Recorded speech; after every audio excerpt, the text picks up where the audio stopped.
नमस्कार, मेरा नाम है विवेक सिंह और एक नई सच्ची कहानी में आपका स्वागत करता हूं। आज की हमारी जो कहानी है वो कहानी है बिहार के बक्सर जिले की। इसी जिले में एक थाना आता है राजपुर थाना। इस थाने के अंतर्गत आने वाला गांव अहियापुर। मैं बात करूँ 23 मई साल 2024 की। होता क्या है कि इस गांव में एक शख्स होता है जिसकी अपनी कंस्ट्रक्शन की दुकान होती है। उसी शख्स का एक बेटा था घर का। वो भागते भागते अपने घर आता है और अपने परिवार से कहता है कि भैया भैया भैया देखिए, हमारे जो मुखिया है उन्होंने अपनी भाई के दुकान कंस्ट्रक्शन का माल वहां पे गिरा दिया। उन्होंने नई दुकान खोली है। अब घर में शादी ब्याह का माहौल था, तो सभी जो परिवार थे वो शादी ब्याह में बिजी थे। लेकिन अब उन्हें लगता है कि अगर ये चीज छोड़ देंगे तो मुखिया अपना हक जमाने लगेगा और कहीं ना कहीं वो कब्जा कर लेगा हमारी दुकान पर भी। तो अब इसके लिए बात भी करना जरूरी है। लेकिन वहीं दूसरी तरफ कि अभी हम बात करने जाएंगे, ऐसे करेंगे और मामला नहीं सलटा तो थाना पुलिस होगा। और अभी थाना पुलिस होगा, शादी ब्याह का घर है, ऐसे में अच्छा नहीं होगा। फिर शादी में दिक्कतें आएंगी और भी तमाम चीजें। इसके बाद घर के कुछ समझदार लोग, बड़े लोग जाते हैं और दुकान के सामने उसके मुखिया से और उसके भाई जिसका नाम था संतोष और मुखिया जो कि मनोज, दो से बात करने की कोशिश करता है कि देखिए, हमारी जो भी चीजें हैं ये सब लेकर आप दुकान खुली या नहीं खुली, सब चीजें हम बाद में बात कर लेंगे। अभी आप रहने दीजिए, अभी आप शांत रहिए, क्योंकि अगर हम अभी पुलिस के पास जाएंगे तो पुलिस हमें भी उठाएगी और आपको भी उठाएगी। इसकी वजह से मेरे घर का जो माहौल है वो खराब होगा और आपको भी टेंशन होगी। तो ये इस बात को वो प्रस्ताव रखते कि अभी शांत रखते, हम कल या किसी और दिन बात करते हैं। इसके बाद वो अपने अपने घर चले जाते हैं। मैं बात करता हूँ 23 मई की। अब अगले दिन यानी कि 24 मई की सुबह होती है। और होता क्या है, सुबह लगभग 5 बजे का समय होता है। तमाम जो घर वाले लोग थे, यानी कि जो कंस्ट्रक्शन पहले से जो प्राय कंस्ट्रक्शन वाले, उनके परिवार वाले सो उठते हैं और कहते हैं चलो खेत वगैरह टॉयलेट शौचालय वगैरह करके आते हैं। तो अपने साथ 4-5 लोग जाते हैं। वो लोग लाठी वगैरह हाथ में लेके जाते हैं कि एक बार दुकान भी देख लेंगे, कहीं कोई जबरदस्ती करने की कोशिश ना कर रहा हो, कोई कब्जा करने की कोशिश ना कर रहा हो, तो तसल्ली हो जाएगी दिल को। वो लोग लाठी वगैरह लेके निकल जाते हैं, कुछ डंडा तो कुछ लाठी लेके निकलते हैं। इसी बीच जैसे वो अपनी दुकान, कंस्ट्रक्शन की जो दुकान थी उनकी, वहां पे पहुंचते हैं तो देखते कि ऑलरेडी जो मुखिया है मनोज और संतोष उसका भाई, वो दोनों का माल ऑलरेडी उनके दुकान के सामने गिरा हुआ है। हालांकि तो कल ही गिर गया था। अचानक से 2 स्कॉर्पियो आती है ब्लैक कलर की, और माफ किया कलर मुझे नहीं याद, 2 स्कॉर्पियो आती है। और लगभग सुबह के 5 बजे एक वीडियो वायरल होती है, उसमें ये दिखता है। तो सुबह 5 बजे एक आती है, उजाला ऑलमोस्ट होने वाला था। तो अचानक उसमें से कई लोग निकलते हैं। जैसे उस स्कॉर्पियो से तमाम लोग निकलते हैं, वहां पे मौके पे लगभग 25-30 लोग का जमरन लग जाता है और जम जाते हैं। इसके बाद दोनों तरफ से लाठियां बरसने लगती है। मतलब ये जो लोग गए थे उनको ऊपर वो लोग लाठियां बरसाने लगते हैं। उनके हाथ में भी लाठी वगैरह थी। और बताया जाता है वीडियो वायरल जो हुआ उसके मुताबिक कि वो जो गाड़ी में आए थे 12-15 लोग या लगभग 15 लोग, उन लोगों के पास राइफल और तमाम हथियार भी थे। तो ये लोग लाठी बरसाने लगते हैं। दोनों आपस में दोनों पक्षों के बीच अब विवाद शुरू हो जाता है। दोनों एक दूसरे को लाठी से मारते हैं। इसी बीच होता है क्या है कि जो गाड़ी से स्कॉर्पियो वाले आए थे उनका पाया लग जाता है और गुस्सा हो जाते हैं। इसका वो लोग उस हथियार को निकालते हैं और अपने राइफल को, जो कि उनकी गाड़ी में ही रखी हुई थी, और एक के बाद एक गोलियां वो फायर करने लगते हैं। बताया जाता है उस राइफल से उनके लगभग 1 मिनट के अंदर 12 गोलियां चलती है। और लगभग टोटल जो मौका वारदात की गोलियां चलती है उसकी संख्या 25 थी।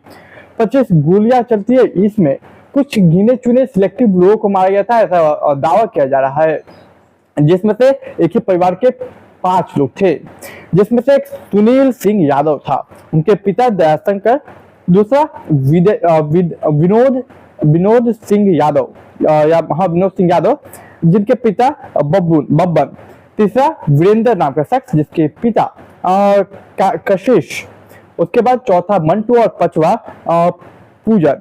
ये 5 लोगों को गोलियां मारा जाता है। मौका वारदात पे लगभग 3 लोगों की मौत हो जाती है, जिसमें से सुनील, विनोद और वीरेंद्र थे। बाकी ये गोलियों की आवाज सुनते ही तमाम जो गांव वाले थे वो लोग मौके पे पहुंचते हैं। गांव में मतलब क्योंकि अब इतनी लगभग 25 राउंड फायरिंग हुई और इस 25 राउंड फायरिंग का अर्थ बहुत बड़ा होता है। इसके बाद तमाम जो गालियां थे, लोग चीखते हैं, चिल्लाते हैं, गांव वाले जूटते हैं। तो इसके बाद जल्द से जल्द बाकी जो 2 लोग बचे थे यानी कि पूजन और मंटू, उन लोगों के नजदीकी वहां के हॉस्पिटल ले जाया जाता है और हॉस्पिटल में भर्ती कराया जाता है। हालांकि वहाँ के जो डॉक्टर थे वो मना कर देते कि ये केस हम नहीं उठा सकते, वो ट्रांसफर कर देते नजदीकी किसी हायर मेडिकल सेंटर में ले जाइए। इसका वो लोग सबसे नजदीक यानी कि बनारस के पास जाते हैं, बनारस के एक हॉस्पिटल में। हालांकि इस दौरान मंटू जो था वो मर जाता है, पूजन जिंदगी और मौत के बीच अपना जीवन लड़ता रहता है। इधर जब ये सब चल रहा था, ये सब जब हो रहा था, तो इन्हीं में से किसी ने एक वीडियो बना लिया था, वीडियो बनाया था और कह रहे थे कि देखो तुम लोग जो कर रहे हो वो बिल्कुल गलत है, ये जो मैं वीडियो रिकॉर्ड कर वो रिकॉर्ड बड़े बड़े ऑफिसरों के पास जाएगी, सरकार के पास जाएगी, फिर तुम लोग नहीं बचोगे। हालांकि जो गाड़ी में आए थे, जिनके पास राइफल या तमाम चीजें हथियार थी, उनसे इनको मतलब उनको इस सब चीजों से फर्क नहीं पड़ रहा था। मानो कि वो किसी बहुत बड़े खानदान जो कि गुंडे से बिलोंग करते हैं, ऐसे खानदान से वो आए हैं। इसके बाद वीडियो वायरल होते हैं सोशल मीडिया पे, फिर सवाल होते हैं कि आखिर ये मामला क्या है। फिर फौरन मौका वारदात पे वहाँ के आईजी, डीआईजी, डीसीपी, डीएम और तमाम लोग, एसपी सब लोग आ जाते हैं और इसके बाद उस मामला को वहां से कंट्रोल करने की कोशिश करते हैं। इतना में जो लोग मरते हैं, एक ही परिवार के 3-4-5 लोग मरते हैं, तो उन लोगों को उन लोग के परिवार वालों से बातचीत करता है। हालांकि परिवार वाले उस लाश को, जो लोग मरे थे उनके लाश को उठाने से मना कर देते कि हम नहीं उठाएंगे और ना उठाने देंगे जब तक इनको न्याय नहीं मिल जाएगा, जब तक कि मुखिया मनोज या फिर उसका भाई संतोष नहीं पकड़ा जाएगा। क्योंकि ये मामला ही उसका था कंस्ट्रक्शन का, क्योंकि जो मनोज था वो संतोष को यानी कि अपने भाई को वो एक बिजनेस करवाना चाहता है कंस्ट्रक्शन का, जो कि उनके दुकान के सामने, जिसकी वजह से ये सारा कांड हुआ। इसका वीडियो इन्वेस्टिगेशन होती है और पूरा इन्वेस्टिगेशन पुलिस करते, बड़े ऑफिसर थे वो समझाने की कोशिश करते हैं। जब मौका पड़ता है फिर डीएम और डीसीपी आते हैं, फिर परिवारों को कन्विंस करने की कोशिश करते हैं, आश्वासन देते हैं कि मुलजिमों को सजा दिलवाएंगे। तब जाके कहीं ना कहीं परिवार मानते हैं और फिर बॉडी पोस्टमार्टम के लिए जाती है। तब ये मामला थोड़ा वहां पे शांत होता है, लेकिन पुलिस अपने इन्वेस्टिगेशन करती है कि क्या सच में यही मामला है या फिर कोई और मामला है। वो जो 2 स्कॉर्पियो से आए थे लोग, तमाम लोग, आखिर वो मुखिया के भेजे हुए थे या फिर किसी और के, ये अभी भी जांच का विषय है। हालांकि इस पर कार्रवाई चल रही है, लेकिन सोचने वाली बात यह है कि आज 21st सेंचुरी में जब हमें ये लगता है कि बालू माफिया की बात मैं करूं या फिर ये सब चीजों की बात करूं, जब गोलियां चलने लगती है दिन दहाड़े, तो सवाल उठता है सरकार पे।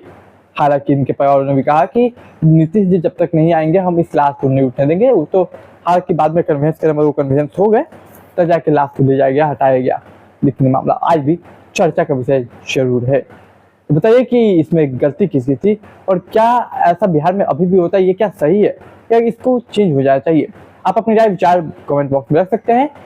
तो देखिए, मैं अक्सर नई सच्ची क्राइम स्टोरी लाता हूँ, तो आप इस चैनल को सब्सक्राइब कर सकते हैं, वीडियो को लाइक कर सकते हैं, कमेंट शेयर कर सकते हैं। मैं मिलूंगा एक नई कहानी में, तब तक के लिए आप मुझे इजाजत दीजिए।